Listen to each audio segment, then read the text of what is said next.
Revolutionary talk for revolutionary times. Promoting peace, liberty, and prosperity around the clock. LibertyTalk.fm.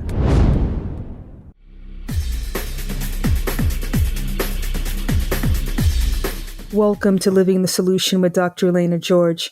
Today we're going to have a little bit of a different show, but I think one, again, that's very important.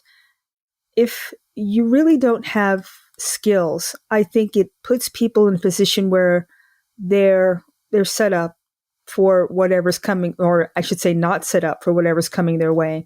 And I don't believe that fear should ever lead in anybody's life, because when you're fearful, things happen to you. And I think we should all be as prepared and take our power back and to have a sense of balance. God is the center of my balance, and I'm sure it is for many of my listeners. And one thing that I think he helps those who help themselves. I think that's a euphemism that's actually quite true. And today we're going to speak with Mr. Travis Maddox. This is somebody who actually lives what he preaches, and he has a website called The Prepared Homestead. He lives a life where he's in control. And not only that, but he's gracious enough to teach people how to do it and to be a foundation and a sounding board. So, Mr. Maddox, I want to thank you so much for joining me today, because today's show is all about empowerment and how you don't have to feel like you can't control things. That's absolutely right. Thank you very much for having me. This is an honor to be on your show. I'm familiar with your work, and I just wanted to start off by saying you are correct. Preparedness is about empowering people to not be fearful of whatever it is, right? Whether it's a tornado or a hurricane or an economic collapse or a war. I mean, there's all kinds of things that happen in our lives. And having a preparedness mentality and working towards that physically and mentally, it helps us avoid that fear and panic that can happen when things happen in our lives that aren't always great. That's true. I think we'd like to control a lot of things, but in actuality, we don't. And one of the things that preparedness, in my mind's eye, it gives you resilience. And, whatever comes at you, like, okay, I got this. I'm going to find a different way around it. I mean, that's really what life is, isn't it? If it were all stable and easy, it would be kind of boring, quite frankly. So if you can gather a skill, and if that only means that you can be self-reliant, that's an amazing skill to have, isn't it? Mm-hmm. Absolutely. This is something, it's funny because so many times I get people that, talk to me about this, and they say, oh, this is impossible. We can't do this. Or that's just too much. Or this is just crazy. Why would you want to do that? And to me, what's crazy is we're only at most, maybe at 2 or 3 generations, people that lived this way normally. I mean, our grandparents, they were self-sufficient preppers. They didn't know that they were. Whether they lived in the city or the country, they had to have a much higher level of resiliency, because the world wasn't as convenient then as it is now. You couldn't just have anything at your fingertips. You had to work a little harder, and when things got tough, there wasn't always a safety net there to catch you as there is now with a lot of people. And so it's not such a foreign idea. It's just something that's been quickly forgotten, because again, we live in a world that, whether we want to admit it or not, all of us, and I'm sure your listeners, are all at different levels of, income and stuff. But the fact is that we live a pretty lavish lifestyle compared to, our ancestors. And I think it's caused us to, the negative side to our prosperous modern society is that we've forgotten that sometimes things do get bad, and there's not always someone there to protect us or to catch us. And so that's why we should take that power back into our own hands and do things, whether it's, learning how to grow a garden or, stock up a little bit more in food, other things that you can do to kind of take that power back into your own hands. I think, you've come from this, from a standpoint that was not really, it was counter in a way, right? I mean, you have a law enforcement background. You've Yes. been, I guess, very city oriented, I would think, right? And you've come completely full circle. So I guess the first question I would ask is, how did you make that leap? Was it something that you decided, I just want to be forward thinking, or did something, not, to get personal or anything, but did something happen to make you think this way? Because right now I think people they're in denial, and they're fearful that it's too hard to, like you said, too hard to do. Where do you start? So is there something that got you rolling? Sure. It's kind of a little bit of both of the scenarios you mentioned. My grandfather was a big influence in my life, and he was one of those old school, very self-sufficient type people. He could do anything. He never even completed high school, but he was one of the smartest people I ever knew. And he gardened and he hunted and he made things and fixed things and had kind of a little self-sufficient homestead back before that's what it was called. So I got a lot of influence from him. I was, the one grandchild that was always running around following him, trying to be like him. And then, yes, I spent almost 20 years or so in law enforcement. So I'm more than familiar with a very city and urban lifestyle. But I always had that yearning to get back to kind of those roots of living a more natural lifestyle. And so I started kind of prepping back during the Y2K thing. I wasn't really big into that. I honestly didn't think that the computers were all going to crash and all that. But, I had some things put aside and was learning. And I was also an Eagle Scout, so I was big into like wilderness survival and things like that when I was younger. And then here in my area, and I live in the Missouri Ozarks, and I believe it was in 2007. Any of your listeners that are from here would certainly remember this. In 2007, we had a massive ice storm. And there were tens of thousands of people that were without power for, some of them 2 to 3 weeks. We didn't have power at our house for 16 days. And I actually was working in law enforcement at that time. And there was a big wake-up call. Things could get bad really quick, and we have no control over this. During that time, the gas stations were, very few of them were open because they were running out of, there wasn't electricity to run the stores, to run the pumps. Grocery stores were shutting down because there was no electricity to keep the food cool. And it was pretty, traumatic. And that was a real big springboard for me to realize that, okay, this idea or dream in the back of my mind of living more self-sufficient and being more prepared, I probably need to take it serious. And so from that point, I started reading a lot more books. That was really before the internet was, videos and stuff were big. So I was reading a lot of books and just trying to learn as much as I could. I started gardening. I lived in a, suburban neighborhood, but I was putting out gardens with goal of moving out and buying my own piece of land, which I did. Oh, goodness, now probably been about 6 or 7 years now that I've had we've had our own land, and we've just been on this journey to be as self-sufficient as possible. Gardens, and every year it's something new. And I tell my own listeners on my own channel that don't ever for one moment think that I've got it all figured out. Just because I've been doing this for a while, I'm still learning just like anyone else. I may be a little further down the road, but I'm still learning. And so every year, we're trying something new. Sometimes it works, and a lot of times it's a failure. And so we know, okay, that's not going to work for us. We'll try this. So we try different animals, and maybe some do really good and some not so much, or different types of plants or whatever it is.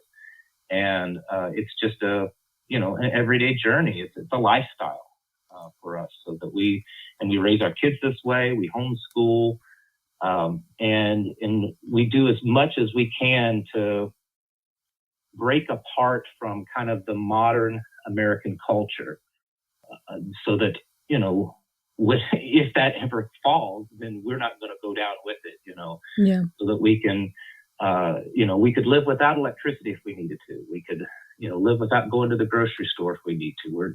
Those are some of our goals that we work towards. So it's certainly something that it's attainable for people. Even starting now, it's certainly attainable. Well, let's take our first break because I want to go into that mindset, because I think you take a little, like you described, small bites, and the next thing you know, you've achieved what you want to without being overwhelmed. So let's take our first break. You're living in the solution. Welcome back to Living the Solution. We're speaking with Mr. Travis Maddox. And before the break, you were giving a wonderful synopsis of how you came to think outside the box. And homesteading is a bit outside the box, but I think a lot more people are becoming turned on to it because it's a self-reliant, self-sufficient lifestyle. And, you don't have to be living in a rural area, do you, in order to... No. And that's what people need to know. They think that you have to move out away from everybody and have your own tract of land, but there's lots of ways to do this, isn't there? Absolutely. I mean, certainly, if you have more land, you're going to be able to have more animals or bigger garden. So there's certain advantages to it, but in no way, living in the city is going to prevent you from this. In fact, the urban homesteading movement has grown to be pretty big, and I have known several people that they produce an immense amount of food, in their backyard, in their little suburban neighborhood. I've talked on my channel several times. You may not be able to grow as much as I do here on our property, but you can still grow a lot. There's a lot of garden vegetables and culinary herbs and medicinal herbs that actually do really well in flower pots. And some of them do well inside your home, and some of them need to be out on the balcony or the porch. But, you can do that. There's, grow lights that you can have in your home. There's, small hydroponic systems that you can have in your home. There's a lot of options to being more self-sufficient in your home. So don't, any of your listeners need to not think that it's just for people that live out in the country. This show is only for those folks that live out in the country. That's not true. I mean, if you live in a high-rise apartment in downtown Chicago, if you want to, you can be more self-sufficient. You can have more control over your food, more control over your life, if you choose to. Well, I mean, that's an empowering statement right there, because it's attainable. You don't have to leave everything. I think that's another thing, that maybe a misconception, that you have to sacrifice, that you have to leave the comforts of whatever it is. It's not necessarily about that. It's about when things hit the fan, that you can still maintain your health, your safety, really the quality of life comes down to health and safety and God, quite frankly. Sure. The rest of this stuff is kind of superfluous. And you're not going to you don't care about the big screen TV when you're talking about, I need water, So, right. Oh, yeah. So you gave a great synopsis, and I can speak personally. Having a hydroponic system in your room, in your house, with lights that go on and off really does work. And in terms of seeds, because you're going to have to start somewhere. Is there seed banks? I mean, should you be looking for heirloom seeds? Because it can't just be some trash. It actually has to be something that's healthy, right? Right. Yeah. You yourself in a situation where you just can't afford anything. I mean, something's better than nothing. True. Any type of seed will work if that's all you can get your hands on. But of course, you want to have a better quality, something that produces a higher quality, and very popular, because basically what that means is those are the older varieties. These are the varieties your parents or your grandparents used, and there's much less chance of them being altered They're typically not genetically modified. And then also another thing with the heirloom is they're generally more hardy. So they were being, these old tomato plants were being grown when people didn't have a lot of, pesticides and chemicals and fertilizers, that the plant had to kind of grow on its own. Mm-hmm. And so these heirloom seeds are a lot hardier. So I would recommend, doing that, starting off with getting you some seeds. And like I said, there's some good reputable companies out on the market now that do that. And then, especially if you're just starting out, I mean, there's an art and a science to it both. Gardening, there's a learning curve to it. And I've been gardening most of my life. And even this year, there's certain parts of my garden that just aren't doing that well. And so you need to be kind of practicing now, even if you don't need it. I encourage people to start planting food now, even if it's just a little bit, so that you're learning how to do it, because there's certainly a learning curve to gardening. And every year, some things do great and other things don't, and it could, reverse the next year. So start getting books. There's some great YouTube channels out there on gardening, so that you can learn how to do that, because that's probably the first big step you need to, is becoming, as self-sufficient as you can in your food. Agree. And, the basics are food, and then there's water as well. Mm-hmm. I mean, it's not that you would think it'd be kind of straightforward to keep water and save it, but that's not quite true, is it? I mean, I think I've had plastic containers and they didn't last very long. Is there something something that you need to know in order to actually save good quality water over time? Well, there's two things to look at. Number one, it's water storage, which is what you're talking about. And the other is being able to clean water that you can find. So if you live near a creek or a river or a pond or something like that, that's a good stable water source, if things got really bad, you could go gather water from that. But of course, you want to clean it. So you want to have a good water filtration, something like a gravity water filter. And I'm not promoting this, but most people are familiar with something like a Berkey system. Mm-hmm. Those are really good. And there's other brands that are similar to them. And then as far as water storage, you can only store so much because water is bulky and heavy. At minimum, an individual needs 3 gallons of water a day.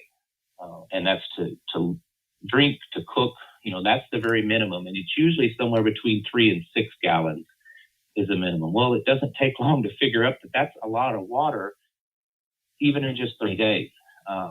So most people probably aren't going to be able to store the water, but they do make containers. If you have a garage and you've got the room in it, you can buy 55-gallon food-grade containers. That's an easy way, and those aren't too terribly expensive to store a lot of water. There's 5-gallon containers that you can buy. If you're storing water, though, for any length of time, number one, you want to rotate it out if at all possible.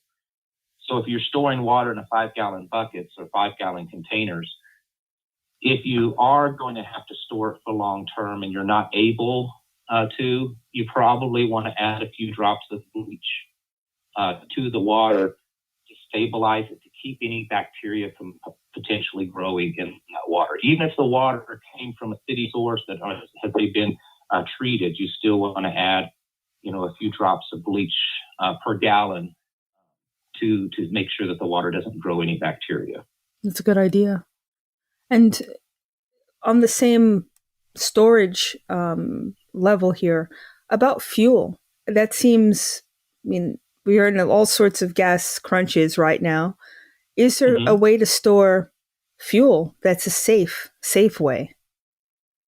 There are ways, and safety is one of the key things, because just imagine it had 20 or 30 gallons of fuel stored and somehow it caught on fire. It could be a very deadly disaster. Mm-hmm. I don't never recommend storing fuel in a garage that's attached to the house. And I know people do it. I know people that's the only way they have to store it. But most home fires start in a garage. And if you've got gasoline stored in there or diesel fuel, it can accelerate fire. So if you're planning on storing fuel, try to have some type of shed that's not attached to your home. And, depending on what you're planning on using it for, some people, and we try to do this here, I'm not real successful, but we try to do this, of having our fuel here at the home, and that's what we put in the cars or the truck, and then we refill that gasoline in those cans. That way we've always got extra fuel here at the house if we need to. You do need to treat gasoline, though. Gasoline only has a shelf life of 6 to 9 months, typically. But most of your, an auto parts store or farm store, you have what's called gasoline or fuel stabilizer. And it's real easy to use, tells you how much to put in it per gallon. And it's not that expensive. So if you plan on storing gasoline or diesel fuel, I would highly recommend getting some of this so that you can treat it so that it doesn't go bad. Mm-hmm. The other fuel source that's, it's not maybe something you're going to use in your vehicle, but you could use it to heat or to cook with is propane. And propane is much more stable. It's a lot safer. And the big thing is that its shelf life is pretty much indefinite. As long as the propane can doesn't rust out, the propane inside will last forever. So, if you're looking to have an alternative heat source or an alternative way to cook, if the power goes out, propane would be something to definitely look at because it's easier to store it. That's good to know. On that note, let's take our second break. You're living in the solution. Welcome back to Living a Solution. We're speaking with Mr. Travis Maddox. And you have a podcast, correct? And a YouTube presence, right? Yes. I mostly do my work on YouTube, but I do have a few other places that I post things, but it's predominantly on YouTube. And it's the Prepared Homestead. You can search for it over there on YouTube. Oh, they can subscribe, can't they, as well? Yes, they can subscribe to the YouTube channel, and I post videos pretty much every day. And it's a wide variety. Sometimes it's just how to do this, how to get prepared, how to garden.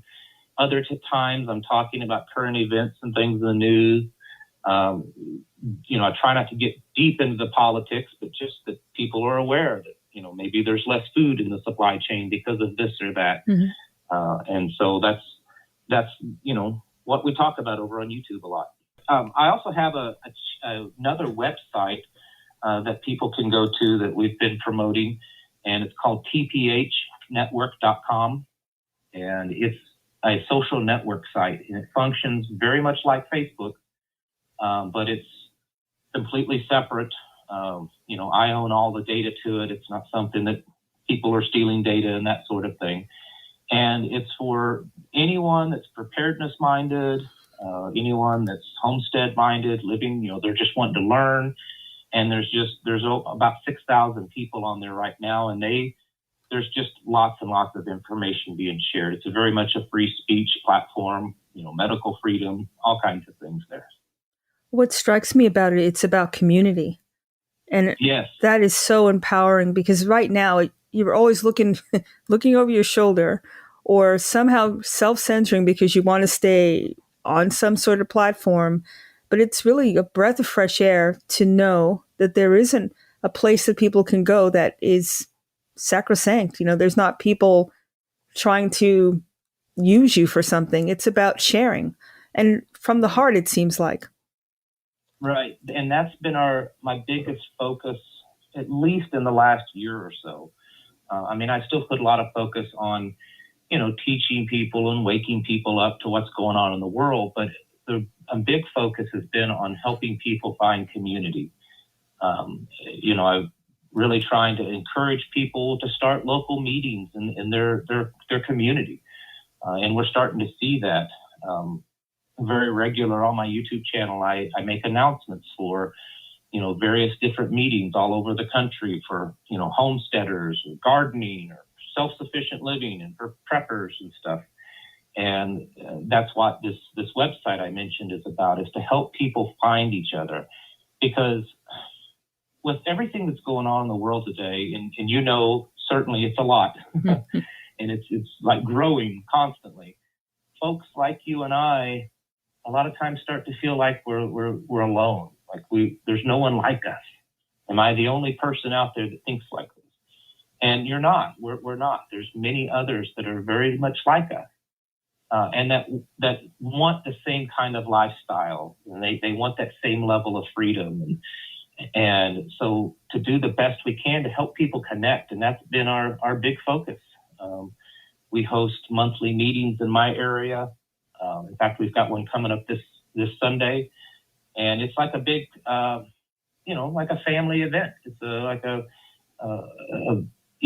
afternoon church social or something like that. And we'll have 200 or 300 people come with all their children, and we have special speakers that talk about different things. This Sunday, we've got a dentist that's coming in, and he's going to teach us how to put together an emergency dental kit to keep in our homes in case something happens with your teeth and you don't have a dentist around. And that's the kind of stuff that we do on a local basis. And so that's been our really big focus, is using the platform that we have on YouTube and trying to encourage other people to make connections so that they're not alone out there. I think that community it's a secret weapon, really, because it's like this force field against all this negativity, all this division. You would think, watching TV, if you dare to do it these days, everybody's against everybody, and somebody wants to take what you have because it's not fair. Most people, I don't care what color they are, do not think that way. And this is the difference when you can actually speak to somebody, get them, engage them. You realize how much you have in common. It totally tears down walls. It always has. Absolutely. I think that's why it's being made to be such, a divisive society, because they know they can't win if people are like, I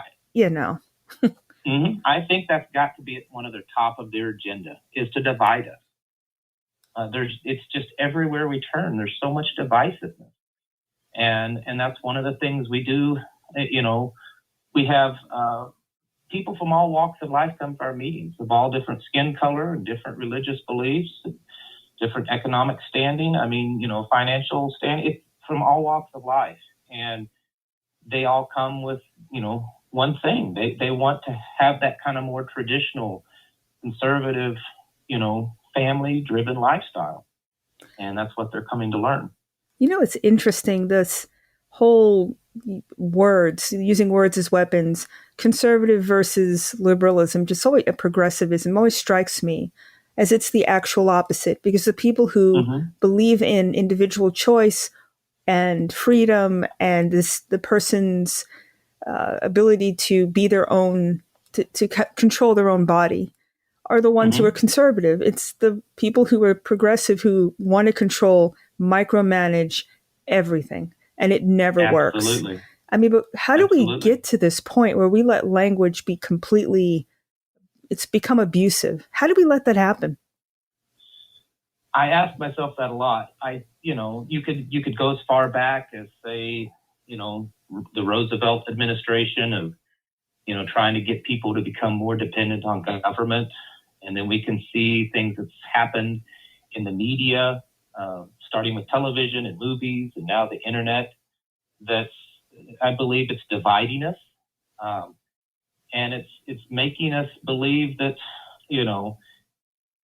that community is not necessary, that we don't, even though so much online they make it look like it's community, it's this false community. It's this false, which is what we see out of the progressive movement. Everything, like you said, they claim that they're for choice, but it's not. And everything we see, it's this false. It's like a mirror image of what truth and righteousness is. And I think that's, without going into other things, I think it's very much what we see out of the Bible.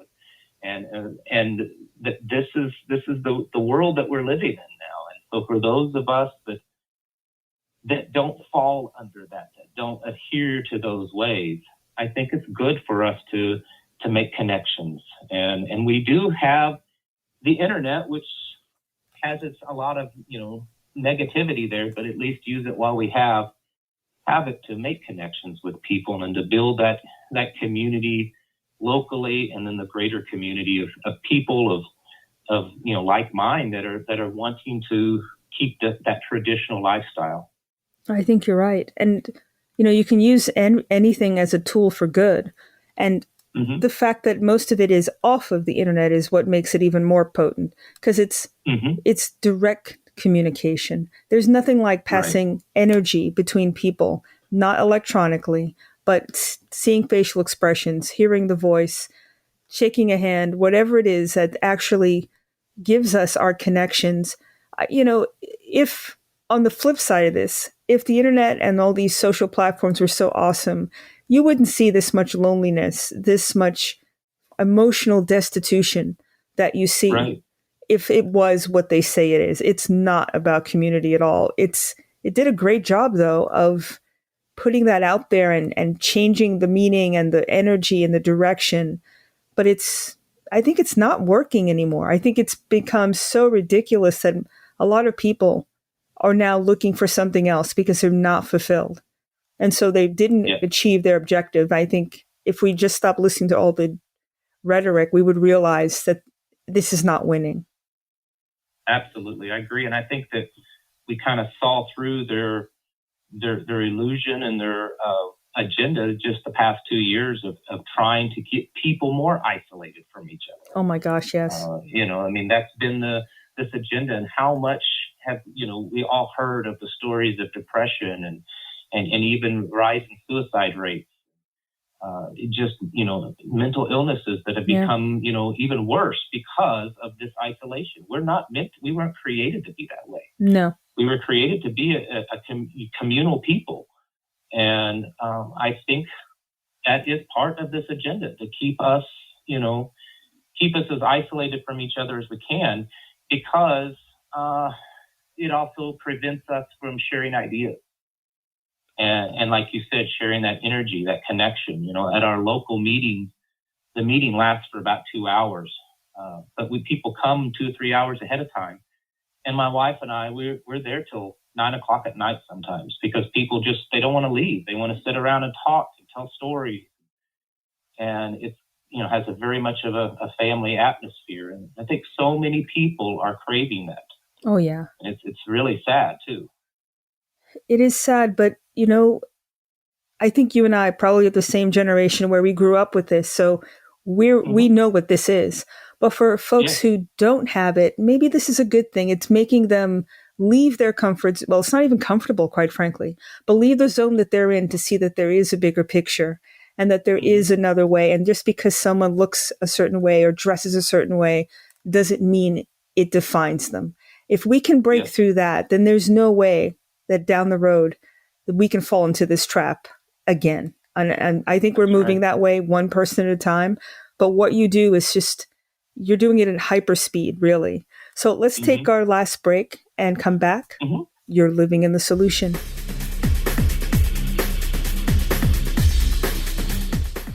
Welcome back to Living the Solution. We're having a really fun and important conversation with Mr. Travis Maddox. And, I just love the fact that you've got people coming from all over who somehow, like minds, are just kind of drawn to each other. And let me ask, I can imagine at the end of one of these gatherings that people just feel just empowered, energized, ready to go out there and find other people, right? And the community is growing by grassroots, I would think. Yes, that is true. And you have to understand, where we host these meetings, it's in a community center in a place that's not even in an incorporated city.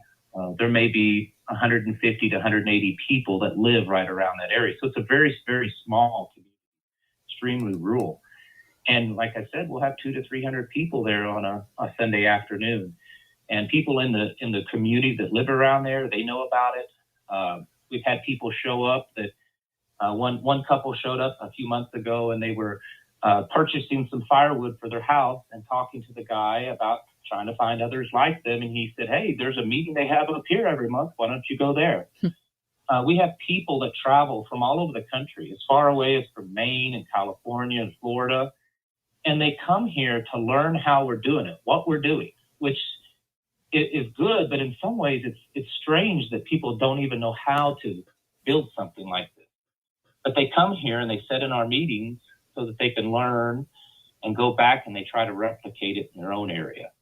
Because, it's not just about prepping or homesteading. It's about building community and building that family feeling. And that's amazing. And every person you touch goes back into their community. That's a whole nother fire that started. Now, you mentioned that you homeschool your children. Is there any in the homesteading community? I mean, I know a lot of teachers have left the rigid teaching structure. Is there some sort of free flowing, like teachers that can connect with kids online, or one teacher teaching multiple children? So it's not just the parents doing it, but it's a bigger network? I'm not sure if there is. I'm sure there probably is, I guess. I mean, it sounds like a great idea, but I'm not 100% confident if there is. I know in a local level, like we're part of a homeschool co-op. My wife is actually a teacher, or was a teacher, and we're part of a homeschool co-op, and so that's part of what they do. Is that, but that's on a local level. As far as on a national level online, I'm not really sure. It would certainly be a good thing for someone to start, but if it wouldn't hurt to look for something like that. But it is becoming more popular because of what's going on in our school systems. I mean, people don't want to have their children being exposed to this progressive agendas that are being in every school now. It's not just in progressive areas. No, it's not about education anymore. It's indoctrination. No. I mean, you speak about your grandfather. He learned more in his time in school than we probably have in college, right? They knew a lot more. They don't even teach half the stuff that the senior generation was taught. I mean, it's amazing. I don't know what kids do all day in school, but it's not really learning. Can't read, can't write, can't make a structure, can't understand cursive. I mean, the list is endless on this catastrophe, because this is the next generation. They don't know how to do anything. But if we can, actually, my next question is, how young are the people coming to the homesteading? Oh my goodness, all different ages. Okay. We have young couples that are 20 years old or so. We have people all the way up to in their 80s and 90s. We have entire families, lots of young kids. We usually have, on average, probably a couple of dozen younger children. And where we meet outside, there's a park, so they go out there and play for part of the time. There's young married couples. And that's been one of the more exciting things. It's not surprising to see older people from like our generation and older, but to see these younger people show up that are in their 20s and they're craving this. They're more excited than the older generation because they know that this stuff exists. They just don't know anything about it. And they're craving just to learn how to plant a tomato, or, how to, butcher a chicken, or, can vegetables. They want that. And they are, at least some of them are starting to realize that this world we've created for ourselves isn't as stable as we always thought it was. No. So it is good to see a lot of younger people coming to our meetings. Well, that's encouraging.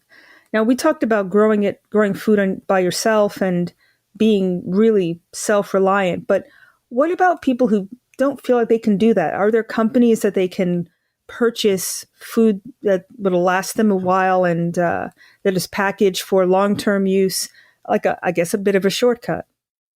Sure. There are emergency, like freeze-dried food that you can buy in buckets. That is certainly something that you want to do. The price is a little higher than if you just bought regular food, but this stuff's going to last 20 to 30 years. You can also just buy regular canned vegetables, canned food. Those have a shelf life of, at least 3 to 4 years. And whatever you are stocking up in your food preps, you should be using that and rotating it. Mm. Our foods that we have stocked away, they're not just going to sit there for the next 20 years. That's stuff that's our working pantry. When my wife cooks or I cook, we go to our pantry and we shop out of that. And that's something that our grandparents used to do, and we should start doing that also. It's a way to, avoid something like what I mentioned in the beginning, an ice storm or a tornado or a hurricane. Maybe you can't go to the grocery store for a few days or even a week or so. And knowing that you have, at least say a 3-month food supply in your pantry, it's a good insurance policy to have against, some type of disaster. That's a good point. And I would think that from a health perspective, having a really good first aid kit too or knowing what plants can be medicinal would be also a key thing to learn. Absolutely. Having a first aid kit, like you said, is necessary. And learning, having some good books to learn. I mean, most of us can't be doctors, but we can learn how to take care of minor things in the home. And then, like you said, medicinal plants. There's probably some that grow right around every listener's their home, different plants that have a medicinal property. And so learn what those are and how to use them, because we don't know at what point we may not have access to that kind of stuff. We don't know how far down the road what's happening to our country and to our world is going to take us. And so we need to be prepared. I think that's, again, if you're prepared, you have a lot of power and a lot of choice. You just don't want to be in a position where you're stuck with whatever is thrown at you and you just have to take it and you don't have options. It's always about options, isn't it? Right. That's right. Yes. And that's something that our, people in power typically don't want us to have. They want us to be dependent upon them. And I read once one of the greatest acts of rebellion you can do is to just become self-sufficient, grow a garden, not be dependent upon other people as much as possible. I couldn't have said it better. And at last, I know we don't have a lot of time, but I just wanted to talk about fuel sources, batteries versus solar power generators, solar power generators. Are these really necessary things? I mean, you live in a cold climate, so when winter comes, if your power goes out, right, you don't have access to wood for whatever reason, is a solar generator reasonable? They can be, and a solar generator is something that's convenient because it's kind of all packaged together.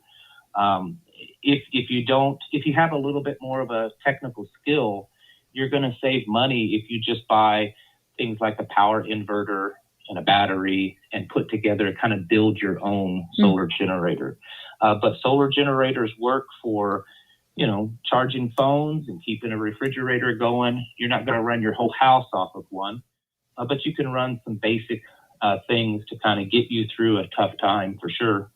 And then having solar panels, this stuff has gone down in price, so it's become much more affordable to buy small packages that, like I said, may not run your whole home, but, it may keep your freezer going so that you don't lose all the food that's in it or something like that. That's a really good point. I mean, people spend a lot of time stocking up their freezers, but I don't think they think about what happens if you lose power. All those frozen foods, I mean, they're gone. So it's something to maintain all your hard work, I think, is probably a really good idea, and people don't necessarily think about that. And the next thing or last thing I want to discuss briefly would be phones. I mean, your cell phone may not work, but would you recommend satellite phones versus walkie-talkies, something with ham radios, things that you can still communicate with people? Yes, I highly recommend ham radios because they're actually quite reasonably priced. You can buy them pretty cheap. We have several, and we do classes at our meetings occasionally on ham radios. You do have to have a license to operate one, but the license has become really easy to get. I mean, I've seen children at 8 and 9 years old pass the test. So It's not difficult. You don't have to know Morse code anymore. So that would be something that I would get. For $40, you can have a walkie-talkie. For $200, you can have a really nice ham radio that you can talk 50 to 100 miles away with people. So that would be something that most anyone can do. Satellite phones, they're pretty pricey. So there's a lot less people that could afford to have those. But I would strongly suggest everyone to look into ham radios, even if you don't plan on using it. If you just want to have it there in case something happens, I would certainly do that because you can pick them up pretty cheap. That's a good point. Now, we only have a few seconds, unfortunately. Time goes way too fast. But I want to make sure people know how to go to your YouTube, go to your website, and join whatever things that you're having locally. Certainly. You can go to YouTube and just search for the Prepared Homestead. I'm the guy with the big beard. If you want to go to our social media site, it's tphnetwork.com. You can find us there. If you just have any questions about our local meeting, maybe you live in the Missouri Ozarks and want to come, you can shoot me an email at preparedhomestead@protonmail.com, and I try to answer all my emails. Mr. Maddox, I want to thank you so much for joining me today. I learned a great deal. I'm looking forward to putting a lot more of things. I'm on the right track, but you can always do more. And I feel, hey, I can do this. It's not that hard. Just put your head down and do one thing at a time. Next thing you know, you're going to be resilient and you'll be part of this thriving community, which is not going to be victimized by anybody. I love that. Right. Well, thank you so much for having me. It's been an honor to be on your show. It really has been. Well, it's been an honor to have you. And thank you for all you do. I look forward to having you come back in the future. Anytime. Thank you. And thank you, everybody, for living in the solution.